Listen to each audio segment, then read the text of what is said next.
ఆ నలుగురికి చేతకానిది మోహన్ బాబు చేశారు. తెలుగు ఫిలిం ఇండస్ట్రీలో చిరంజీవి, బాలకృష్ణ, నాగార్జున, వెంకటేష్లని ముందు జనరేషన్ లో టాప్ 4 స్టార్ హీరోలుగా పిలిచేవారు. వాళ్లతో పాటు ఇంకా చెప్పాలంటే వాళ్ళకన్నా సీనియర్ హీరో మోహన్ బాబు చాలా ఇండస్ట్రీ హిట్స్ ఇచ్చారు. అయితే ఈ నలుగురు హీరోల వల్ల కానీ ఓ ఫీట్ మోహన్ బాబు సాధించారు.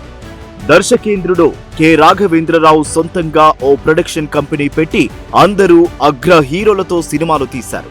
బాలకృష్ణతో అపూర్వ సహోదరులు, చిరంజీవితో యుద్ధభూమి, నాగార్జునతో అగ్ని, వెంకటేష్తో ముద్దుల ప్రియుడు సినిమాలు తీశారు. 4 ఫ్లాప్సే.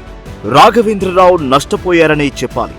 అయితే తనకి అల్లుడు గారు లాంటి సూపర్ హిట్ ఇచ్చిన రాఘవేంద్రరావుకి కృతజ్ఞతాపూర్వకంగా రాఘవేంద్రరావు బ్యానర్ లో అల్లరి మొగుడు అనే సినిమా చేసి సూపర్ హిట్ ఇచ్చారు మోహన్ బాబు. రచయిత సత్యానంద్తో కూర్చుని మోహన్ బాబు స్క్రిప్ట్ లో దగ్గరుండి మార్పులు చేర్పులు చేయించి రాఘవేంద్రరావుకి ఓ బ్లాక్ బస్టర్ ఇచ్చారు.